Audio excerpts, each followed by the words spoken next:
Hey, everybody. Welcome to Text Request Talks, where we have conversations with business leaders about how they make things happen. Presented by Text Request, the business text messaging platform that lets you text from your office phone numbers directly on your computer or any other device so you can stop making phone calls and start actually getting responses. Learn more at textrequest.com. I'm Kenneth Burke, and today we're talking with Jeff Labrecque, who is a multi brand franchise owner with Conserva Irrigation, Bumble Roofing, and Koala Insulation. So, Jeff, it's great to have you here. Thanks. Glad to be here. Looking forward to it.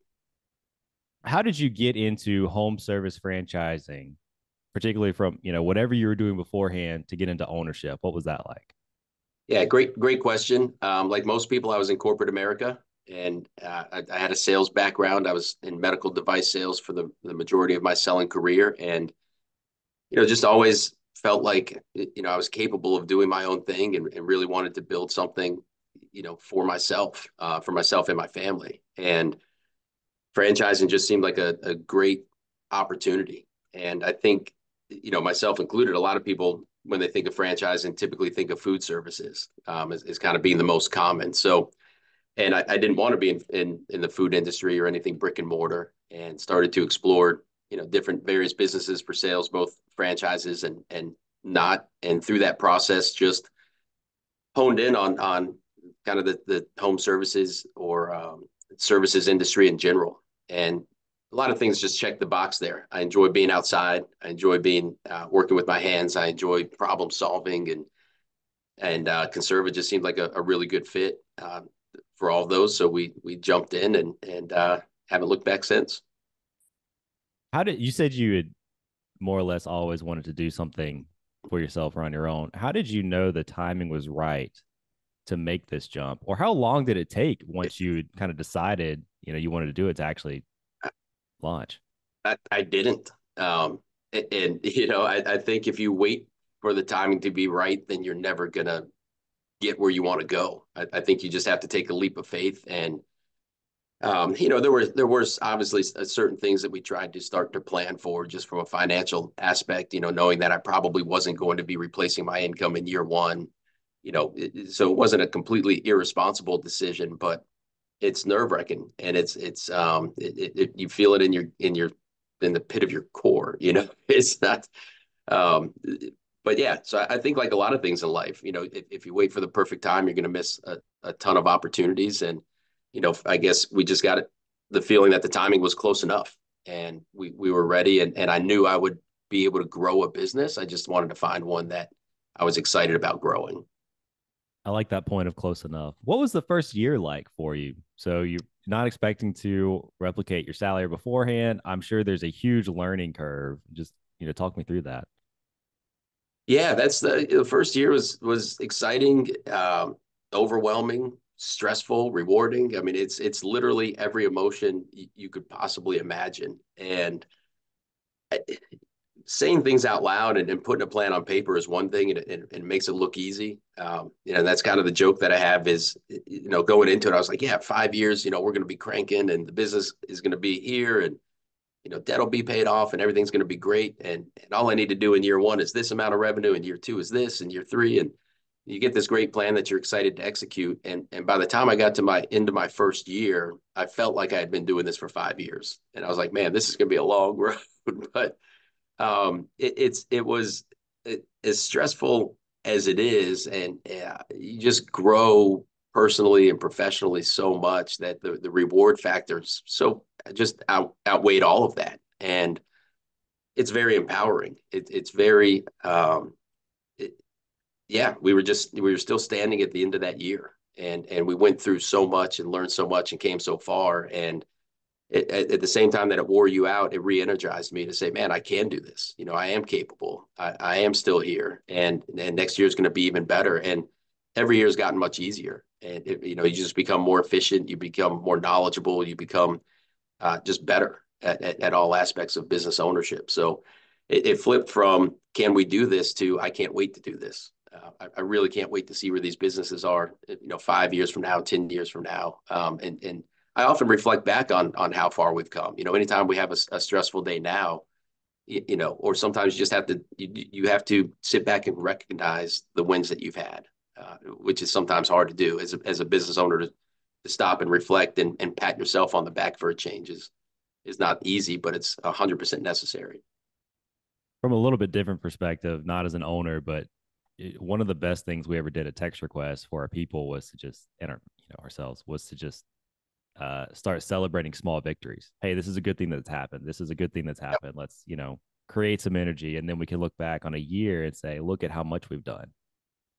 It is. And you get so caught up in the next objective. What's the next problem we have to solve? What's the next milestone we need to tackle? And you're always pushing to move forward. And you do have to stop and say, man, we did a lot of great things this year. And I did just that. I mean, we were getting to a point where I felt like I was becoming a little bit frustrated in the business and unsure of our ability to grow beyond certain points. And I sat down and made a list of all the accomplishments that we had from, being one of the top in revenue for Conserva 3 years in a row, growing, year over year growth from a percentage standpoint, franchisee of the year, which I won last year. So, and just a lot of small accomplishments and some big accomplishments. And when you start to list them all out, you go, man, we are doing great things, and we just need to keep doing what we're doing. And this list of accomplishments and accolades will continue to grow with us.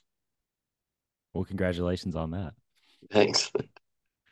You mentioned needing to sit down and look at growth opportunities or feeling like growth is stalled. Is that what pushed you to go after owning a second brand, or what was that decision-making process like? Not entirely. I think that was always the plan. When we bought the first business, I knew that obviously we'd want to grow in some capacity. And I think the two different ways that you can grow as a franchisee or business owner is either add additional services or add additional geography. And, we really didn't want to, I wasn't in a position where I was excited about growing geographically, and decided there were some challenges at Conserva as it relates to seasonality that I really wanted to offset with other services. So that's when we started to say, okay, we're doing well and we can survive in the winter time. But can we kind of maximize our people? Can we maximize our customer base and become more effective, 12 months out of the year? So that's when we started to look at additional opportunities and in other areas of growth and diversification. And that's when Koala came about. They'd just gotten acquired by Empower Brands, and it's actually a franchise that had been on my radar just because I liked a lot about what I saw. And even though it didn't appear to be the perfect fit in terms of cross marketing, I thought it was close enough, and the ability to cross train and the ability to pick up additional months out of the year of revenue generating. And it's proven to be a pretty good move so far. And then obviously Bumble was pretty quick after we launched Koala, and that was a more obvious cross sell opportunity. We would be in attics doing inspections and finding roof leaks, and we were having to find people to go fix those roof leaks before we could do our installation work. And after enough of them, we kind of said, hey, wait a second, we can do this in house. And now everybody's kind of trained on cross selling. So our installation guys know what to look for in roofing. Our roofing, when we go do a roofing estimate, we're looking at the installation. We're able to include installation as a service when we replace a roof. When you're up on a roof and you're nailing in shingles and re-roofing, a lot of debris can get down into your current installation. So it's not a bad idea to remove the current installation, air seal, and replace it. So we're able to lump that in as one service.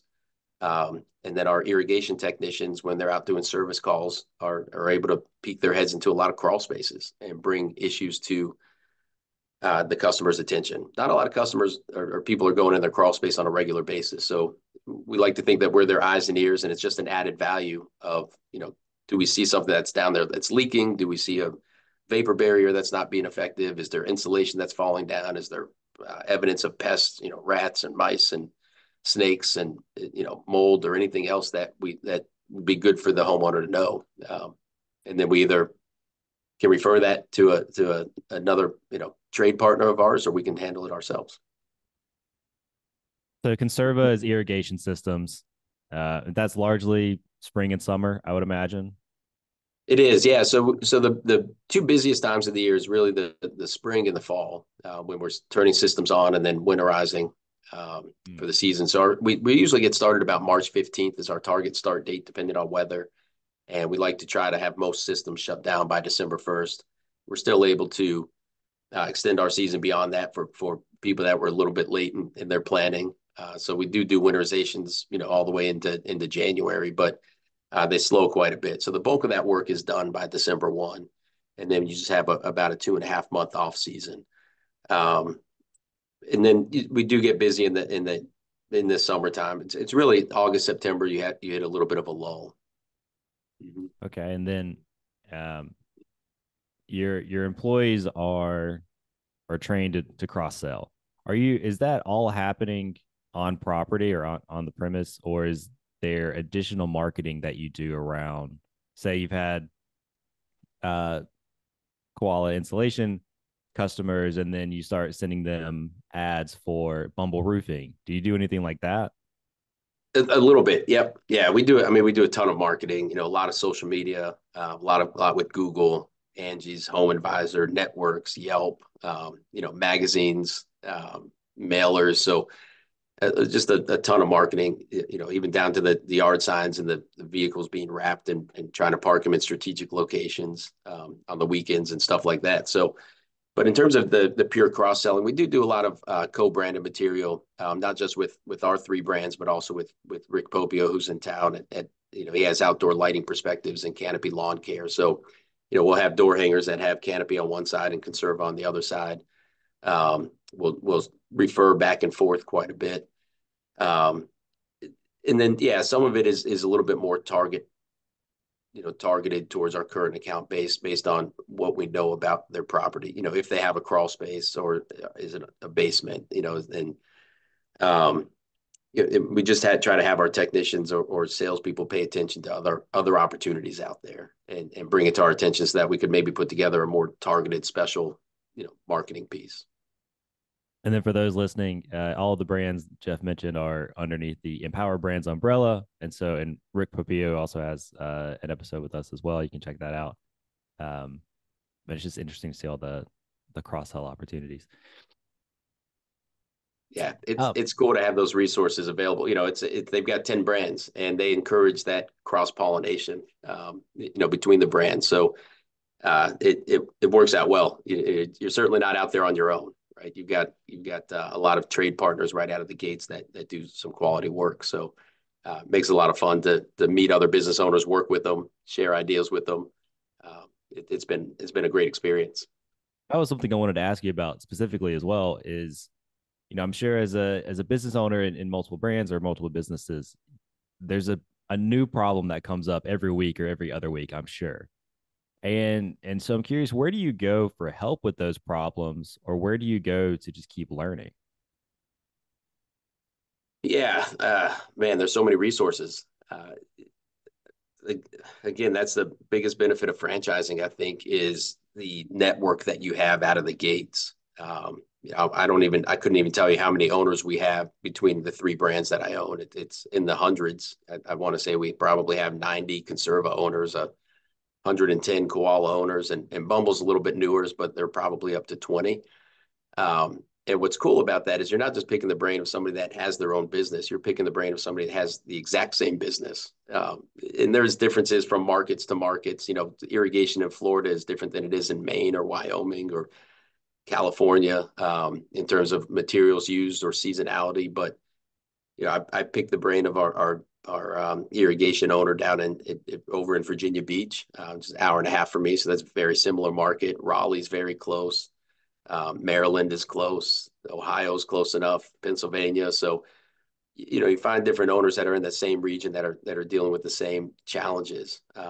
With regards to ongoing education, the franchise is always redeveloping, redefining, retraining. There's other resources with vendor partners that have been a huge part of our success. Toro Company at Conserva, IDI with insulation is a distributor that's been great to us. And then on the roofing side, both um, SRS and ABC. And And then also the manufacturer reps, Certainty, Owens Corning, and GAF, and again Toro and Hunter, and are just all here to help us improve. And then there's obviously different industry standards and certifications and courses that you can attend as well that we encourage our technicians to do in the off season, especially at the irrigation side. Become a CIT, which is a certified irrigation technician, or a certified landscape irrigation auditor. There's just no shortage of resources, and we do put a lot of emphasis on training. And I think that's probably something that's overlooked by a lot of business owners. I think too many of them look at training as an expense instead of an investment. And it's difficult. It is hard to pull your people out of the field. It is hard to pay them for their time when they're not producing to offset that expense. But if you treat it like an investment, and knowing that by giving them the knowledge and the tools to be successful, they're going to go out and be more productive, it helps to ease that pain a little bit. Yeah, you train them more, they'll sell more, they'll be more efficient. It will be a net positive for everybody. Yeah. But I'm curious on the customer side of things. So we've talked about a lot of different brands and partners, right? And I think of there being a million home services companies out there. And so I'm curious, how do you build relationships with customers? How do you bring them in? How do you make them want to choose your brand as opposed to any of the other options out there? Yeah, great point. I love that question, because even when I was looking at the first business of Conserva, nobody came to me and said, "Hey, Jeff, Richmond really needs another irrigation company right now." And I get a lot of those questions from validation calls or other people looking to get into the franchise. What's the competition like? And I never worried about it. I knew any market's going to have competition, unless you're creating something that's completely, new, which is very difficult to do. So all you have to do is focus on being a little bit better. I mean, I think that's a lot of people will tell you don't need a new idea. You just take something, make it 10% better, and you're going to do extremely well. And our strategies for that are just extraordinarily basic. It starts with answer the phone. Uh, it's shocking, if you Google 10 companies and called them all, you might get a live person. Um, and out of those two, I guarantee you one of them's in the field, driving their truck and just answer hello, and it's just it's night and day. So it's a lot about that customer engagement, experience, and communication. So we try to answer the phone, every single time. Don't let anything go to voicemail. It does, because we do get overwhelmed in some parts of the season, but you certainly want to have a fast response time. Then you want to show up on time and communicate well with the customer, and then you want to follow up after the service as well. So the basics is really all it takes. You don't have to do anything much more extraordinary than that. And yeah, we just take our customer interactions very seriously. We take our warranty work very seriously. We're not perfect. We make mistakes, and we try to jump on them and fix them. So we're not the ones that when we make a mistake, you're never going to find us again, and we don't show back up. Um, and really that's the differentiator. It's just that superior customer experience. And a lot of people can say they have the best service, but we like to think that we can back it up with Google reviews and things of that sort.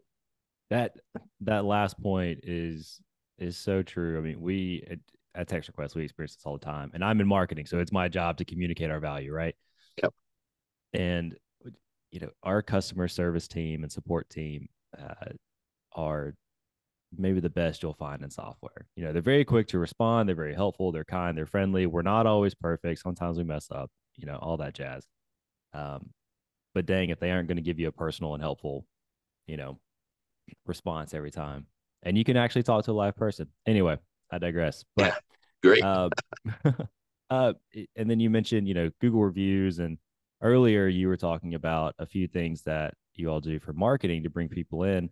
And I'm just curious if you have an idea of the breakdown for what draws in new customers. Is it a lot of word of mouth and reviews, so that whenever somebody does have a problem, you're the first one that shows up?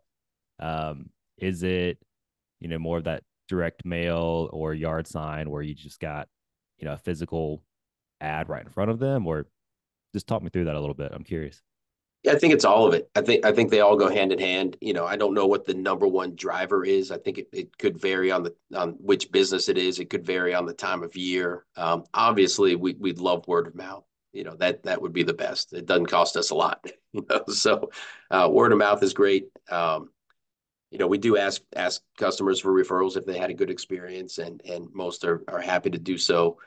Um, and I try to, a lot of my marketing is just more around brand recognition, so I try to do just unique things to get our name out there, out in the community, get our logo out there, so that we're just more familiar to them.